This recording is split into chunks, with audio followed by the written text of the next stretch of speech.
और आप एक नामचीन व्यक्ति थे। आप अपनी मार्केट एसोसिएशन के प्रधान भी रहे काफ़ी लंबे समय तक। एकदम से आपके जीवन में ये कैसे बदलाव आया कि आप एकदम सामाजिक और अब धार्मिक संस्थाओं से जुड़ गए?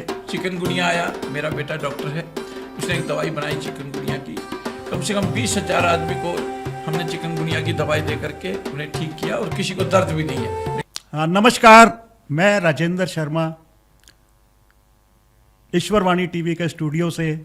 आज मेरे साथ एक बहुत ही सामाजिक भी कह सकते हैं, राजनीतिक भी और हर तरह से साउंड श्री राजेंद्र मूर्थिला जी हैं। हम बड़े सौभाग्यशाली हैं कि आज ये हमारे चैनल में आए हैं और हमारी प्रार्थना पे इन्होंने हमारे साथ कोलैबोरेशन किया है। समय समय पर हमें गाइड करते रहेंगे, हमें प्रेरणा देते रहेंगे और हम इस चैनल को कैसे ग्रो करें उसमें हमारा पूरा साथ देंगे। हमारे बीच हैं श्री राजेंद्र मूर्थिला जी, जो एक सामाजिक व्यक्ति भी हैं, व्यापारिक भी हैं, राजनीति में बहुत बड़ी हस्ती हैं। आज हम उनसे रूबरू होंगे अपने स्टूडियो में और कुछ जानेंगे उनके बारे में अच्छी बुरी बातें। तो राजेंद्र मूर्थिला जी नमस्कार। नमस्कार। आपका बहुत बहुत स्वागत है हमारे स्टूडियो में। सबसे पहले तो ये बताइए आप कि आप एक बहुत ही नामचीन हस्ती हैं, दिल्ली क्या पूरे भारतवर्ष में आप प्रसिद्ध हैं, आपकी पहुंच बहुत ऊंची ऊंची है। आपको हमारे स्टूडियो में आकर आज कैसा लगा?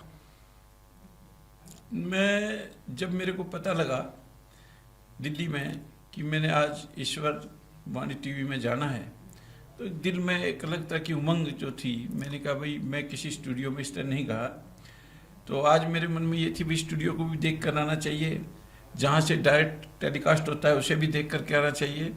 क्यों मैं जिस संस्था के साथ जुड़ने चाह रहा हूँ वो संस्था किस प्रकार से काम करती है इसके बारे में भी पता करना चाहिए।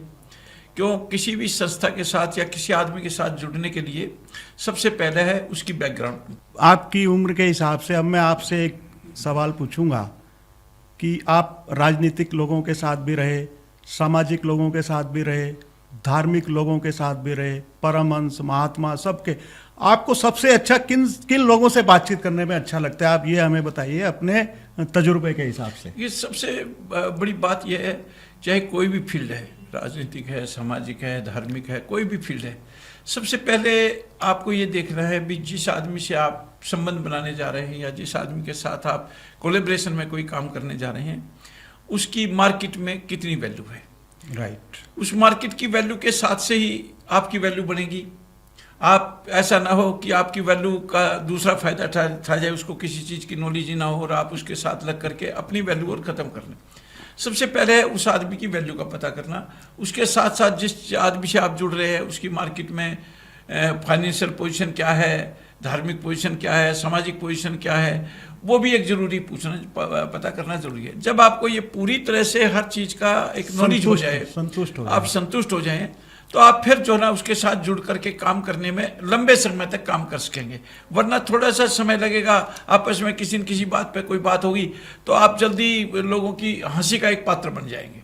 इसलिए जरूरी है हर तरह से पहले उसको बात को तोल करके उसको जिससे आप संबंध बनाने जा रहे हैं, या शादी का संबंध बनाने जा रहे हैं, या दोस्ती का संबंध बनाने जा रहे हैं, या किसी के साथ व्यापार में संबंध बनाने जा रहे हैं, वो जरूरी है। आप थोड़ा सा, ठीक है, कई बार सब कुछ सोचते देखते हुए भी आप गलती कर सकते हैं, ये बात नहीं है। क्यों आप भगवान अनजाने में अगर हो जाए तो। हाँ, पुतले हैं भगवान के, तो एक अस्वाभाविक बात है, लेकिन अपनी तरफ से कोशिश इस तरह की करनी चाहिए। आप नए बाजार में, आपका बहुत विशाल बिजनेस था, आपकी फैक्ट्रियां भी थी और आप एक नामचीन व्यक्ति थे। आप अपनी मार्केट एसोसिएशन के प्रधान भी रहे काफ़ी लंबे समय तक। एकदम से आपके जीवन में ये कैसे बदलाव आया कि आप एकदम सामाजिक और अब धार्मिक संस्थाओं से जुड़ गए? इस बदलाव की कोई वजह, कोई ऐसा इंसिडेंट जो आपके जीवन में अचानक हुआ हो और आपने अपने आप को इस तरफ मोड़ दिया हो और आज इस एज में भी आप पूरी एनर्जी के साथ दिन और रात लगे रहते हैं समाज सेवा में और धार्मिक कार्यक्रम? थोड़ा सा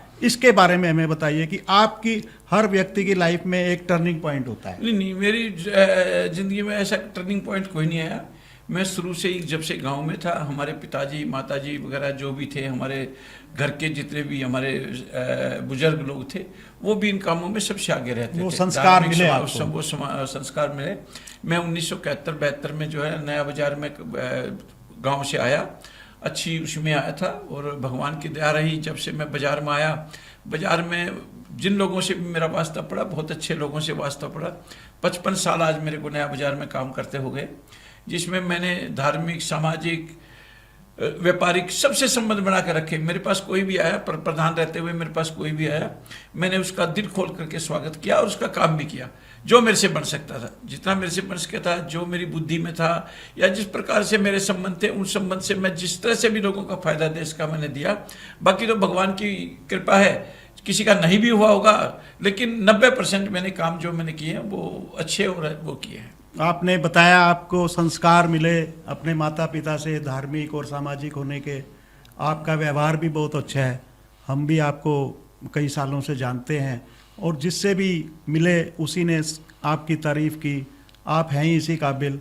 थोड़ा सा मुझे आप ये बता दीजिए, आप में इतनी एनर्जी है अब तक, उसका राज क्या है? आप क्या खाते हैं ऐसा? नहीं, ऐसा कुछ खाने पीने की कोई बात नहीं है, ना कोई एनर्जी है, ना मैं कोई व्यायाम करता हूँ, ना कोई भागता हूँ, ना दौड़ता हूँ। ये भगवान की कुदरत की देन है, मेरी तरफ से कुछ नहीं, सब भगवान करता है। रही बात ये, मैं सबसे ज़्यादा भगवान शंकर भगवान का मैं बड़ा भगत हूँ। जी जी जी। भोले भंडारी की हमारे ऊपर बड़ी कृपा है। एनर्जी उसके साथ साथ हनुमान जी का मैं बहुत बड़ा भगत हूँ। हनुमान जी के बारे में भी मैं हर तकरीबन, पहले तो मैं हर हफ्ते मंगलवार को सुंदरकांड का पाठ करता था, लेकिन अब कुछ समय से नहीं कर रहा, कभी कभी करता हूँ। मैं एक बार, मेरे बेटा, जब बड़ा बेटा है, वो कावड़ लेकर के आया था। तो पूरा महादेव बहुत बड़ा एक मंदिर है, परशुराम जी की स्थापना की हुई है।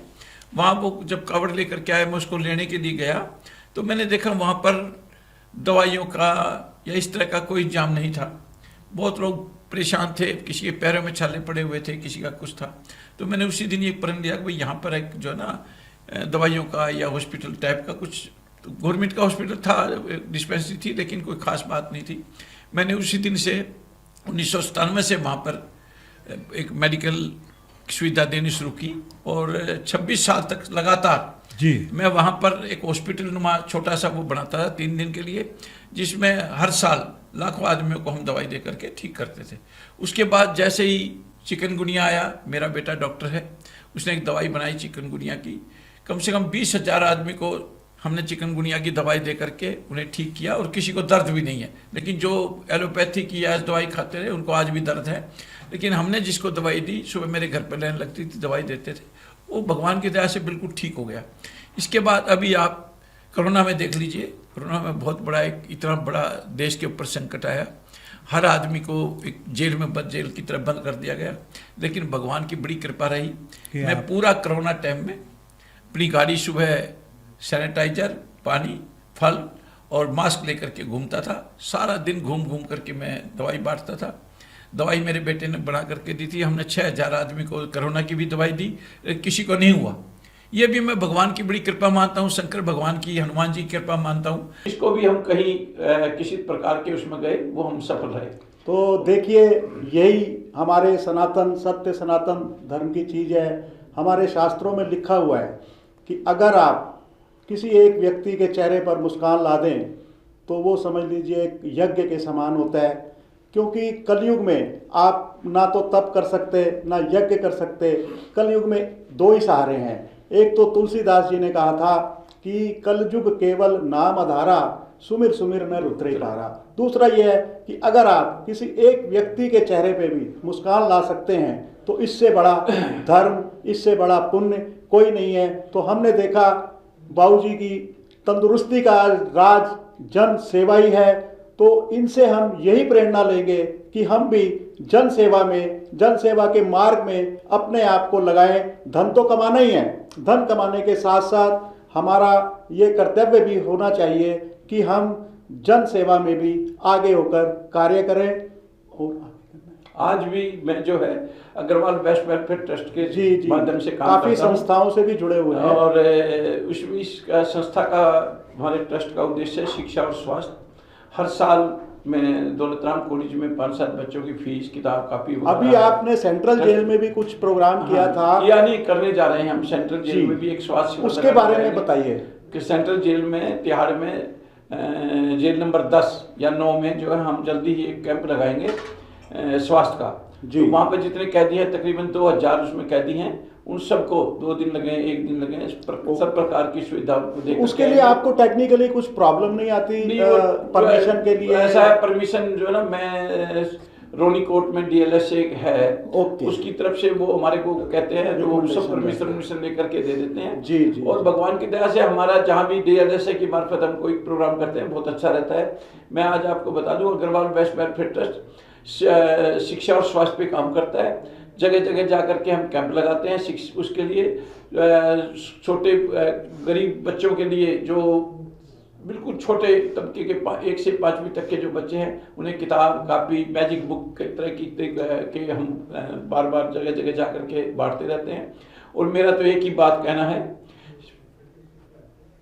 पहला सुख निरोगी काया जी, दूसरा सुख घर में हो माया, तीसरा सुख सुलक्षणा नारी, चौथा सुख पुत्र आज्ञाकारी। संसार के अंदर प्रत्येक मनुष्य के लिए 4 ही सुख हैं, इससे बड़ा कोई सुख नहीं है। लेकिन सबसे बड़ा सुख जो है वो स्वास्थ्य आपका ठीक होना चाहिए। अगर आप स्वास्थ्य ठीक है आपका, तो हर तरह से आप सब कुछ काम कर सकते हैं, किसी सेवा कर सकते हैं, किसी मदद कर सकते हैं, कहीं जा सकते हैं, कुछ भी काम कर सकते हैं। इसके बाद आता है पहला सुख निरोगी काया, दूसरा सुख घर में हो माया। अगर आपके पास पैसा नहीं है, आप कितना भी किसी का कुछ करना चाहें नहीं कर सकेंगे, क्योंकि बगैर पैसे भी कोई काम नहीं होता। क्योंकि धन भी जो है ना, किसी ने कहा ना, दादा बड़ा ना भैया, सबसे बड़ा रुपया, ब्याज के बगैर भी काम नहीं होता। तीसरा है सुरक्षा नारी, जिसके घर के अंदर उसकी पत्नी, उसके माँ बाप, भाई बहन, नारी जो है वो उसमें सब में उसमें आता है। जिसके घर में एक अच्छी नारी, अच्छी पत्नी आएगी, वो घर जो है स्वर्ग हो जाएगा, नहीं तो रोजाना झगड़े होंगे। इसके बाद पुत्र आज्ञाकारी, जिसका पुत्र जो है आपके कहने से वो चलता है, जिसकी आज्ञा में चलता है, उसके बाद उसका बुढ़ापा, उसका रहन सहन, उसका सब कुछ, अगर आपका बेटा बेटी सही है तो आप सारी जिंदगी, यही सुख, इससे बड़े कोई सुख नहीं है। तो मैं भगवान से प्रार्थना करता हूँ कि सबके घर में ऐसे सुपुत्र पैदा हों, ऐसे सुपुत्री पैदा हों, और सबको भगवान इतना दे, वो कहते ना, प्रभु इतना दीजिए जामे कुटुंब समाए, मैं भी भूखा ना रहूं, साधु भी ना भूखा जाए। तो मेरी तो यही प्रार्थना रहती है कि जिससे जो मेरी मदद हो सकती है मैं करता हूँ। बाकी भगवान मालिक है, उसके कारण के बगैर कुछ हो नहीं सकता। भाइयों और बहनों और सभी देखने वाले सज्जनों, बोल दिया मैंने। और ये थे हमारे साथ श्री राजेंद्र मुरथुलिया जी, जो कि जिन्होंने अपना थोड़ा बहुत बताया। बताने को तो बहुत कुछ है, अगर हम इनके बारे में सोचें या बातचीत करें तो मुझे लगता है काफ़ी समय चाहिए।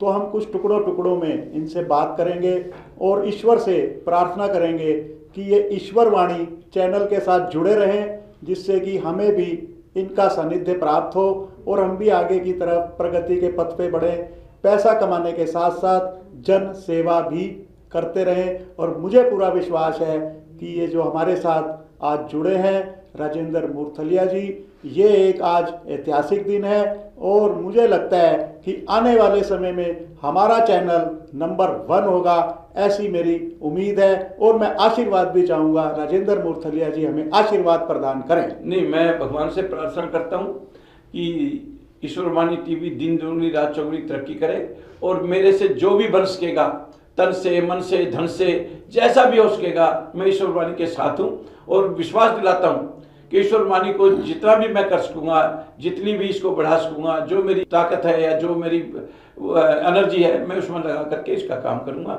इसी के साथ आपका बहुत बहुत धन्यवाद। मुरथुलिया जी, आपने अपना कीमती समय दिया, उसके लिए बहुत बहुत शुक्रिया, धन्यवाद। Thank you. फिर समय संभव होगा तो फिर जरूर मिलेंगे। धन्यवाद। धन्यवाद।